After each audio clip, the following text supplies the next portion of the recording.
नमस्कार दोस्तों, आप देख रहे हैं हिट न्यूज यूपी। मैं युवराज सिंह। आज मैं आप लोगों से कुछ प्रश्न करना चाहता हूं।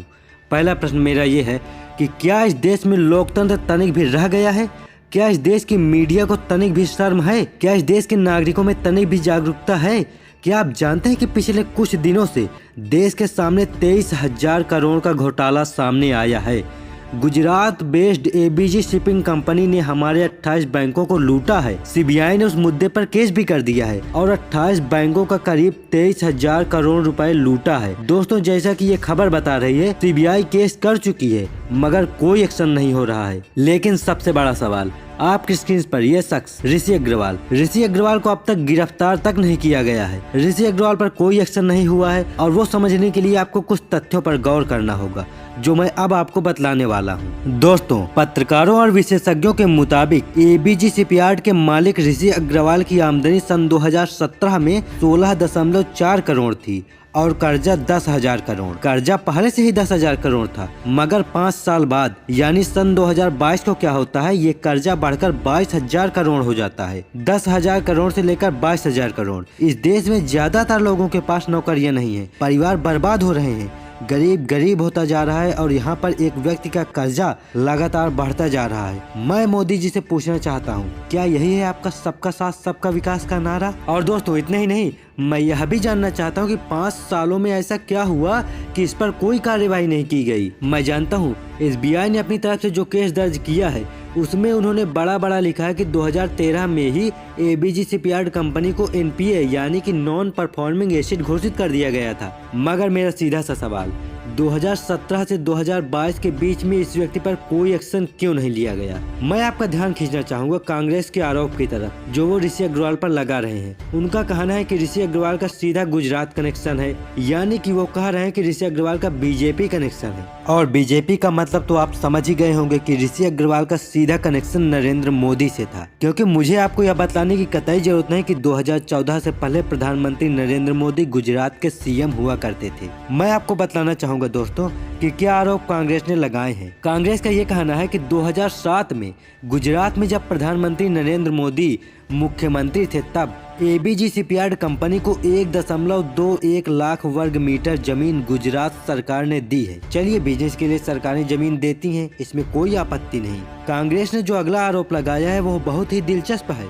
उनका कहना था कि जमीन की कीमत 1400 रुपए प्रति वर्ग मीटर है, लेकिन क्या आप जानते हैं कि एबीजी शिपयार्ड कंपनी को सिर्फ 700 रुपए प्रति वर्ग मीटर में ये जमीन मिल गई, यानी कि आधे दामों में। और कब? जब प्रधानमंत्री नरेंद्र मोदी गुजरात के सीएम हुआ करते थे तब। मैं तब की बात कर रहा हूं दोस्तों। तो मैं ये समझना चाहता हूं कि जो आरोप कांग्रेस यहाँ लगा रही है, क्या ऐसा किया गया? क्या कहना है बीजेपी का? क्योंकि देखिए, मीडिया खामोश है, समझ आती है, बीजेपी भी खामोश है। सबसे बड़ा सवाल, पीएम हर जगह अपनी बड़ी रैलियां कर रहे हैं, क्या इस बात पर वो स्पष्टीकरण नहीं देना चाहेंगे? इसके अलावा सीएजी के रिपोर्ट के बावजूद उस वक्त की गुजरात सरकार ने एबीजी को गुजरात में एक जगह पर 50 हेक्टेयर जमीन दी थी और सीएजी की रिपोर्ट आ चुकी थी। बावजूद इसके क्यों? कांग्रेस का एक और आरोप है दोस्तों। कांग्रेस का कहना है कि वाइब्रेटिंग गुजरात समिट में इस शख्स ऋषि अग्रवाल की मुलाकात उस वक्त के सीएम नरेंद्र मोदी से होती है और वो ये कहता है कि मैं गुजरात के लिए 22,000 करोड़ रुपए लगाऊंगा, तब कुछ नहीं होता। मेरा सीधा सा सवाल है दोस्तों, क्या मोदी सरकार ने ऋषि अग्रवाल को लेकर कोई नरमी बरती? क्या उसी का परिणाम है कि इस वक्त देश के सामने 23,000 करोड़ का घोटाला है? दोस्तों, हमारे अपने बैंकों में हम अपने मेहनत की कमाई डालते हैं और इस तरह का घोटाला हो रहा था। इसलिए आज मैं सरकार के सामने कुछ सवाल रखना चाहता हूँ।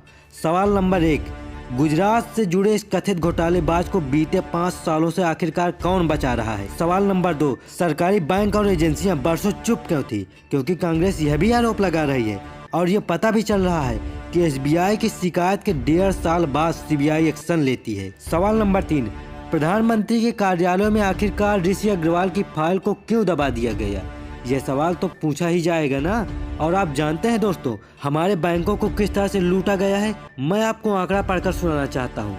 मसलन कुल जो लूट की रकम है वो 23,000 करोड़ है। इसमें एसबीआई से यानी स्टेट बैंक ऑफ इंडिया से 2,468.51 करोड़ रुपए उन्होंने लूटा। वहीं आईसीआईसीआई बैंक से 7,089 करोड़ रुपए लूटा गया। आईडीबीआई बैंक से 3,634 करोड़, बैंक ऑफ बड़ौदा से 1,614 करोड़, पीएनबी से 1,244 करोड़, करोड़ और आईओबी से 1228 करोड़ रुपए लूटे गए। यहाँ लोगों की सैलरी महीने की 10,000 रुपए नहीं होती दोस्तों। और यहाँ देखिए एक एक बड़े बैंक को किस तरह से चपत लगाई गई। आप खुद देखिए दोस्तों, आप बैंक से छोटा सा लोन मांगने जाते हैं, बैंक आपके ऐसी तैसी कर देते हैं। आप पर न जाने कितने अंकुश लगाए जाते हैं, आपसे न जाने कितने दस्तावेज प्रस्तुत करने के लिए कहे जाते हैं। और यहाँ एक व्यक्ति पर 2017 में कर्जा करीब 10,000 करोड़ था और 5 साल बाद यानी 2022 में 23,000 करोड़ हो गया। ऐसा कैसे हो जाता है मैं समझना चाहता हूँ। एबीजी शिपयार्ड कंपनी जिसकी पृष्ठभूमि गुजरात की है,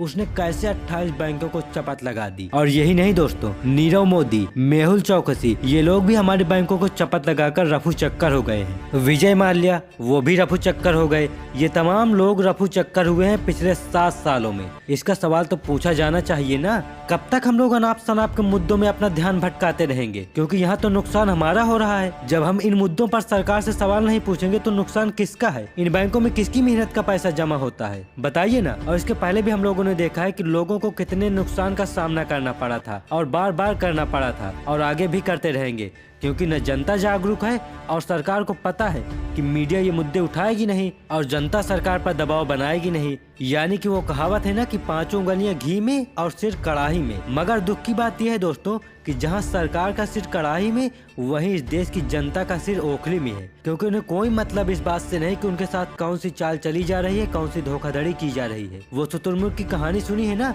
शुतुरमुर्ग क्या करता था कि आते हुए खतरे को देखकर अपनी गर्दन को रेत में दफन कर देता था, यानी कि वो ये समझता था कि खतरा टल जाएगा। मगर ऐसा कभी होता नहीं था। जो खतरा आ रहा है वो खतरा उसकी जान लेकर रहेगा और वो ले भी लेता था। आपकी हालत उसी शुतुरमुर्ग की तरह हो गई है। मेरे इन शब्दों को बुरा मत मानिएगा, मेरे इन शब्दों को याद रखिएगा। अब मुझे दीजिए इजाजत, नमस्कार।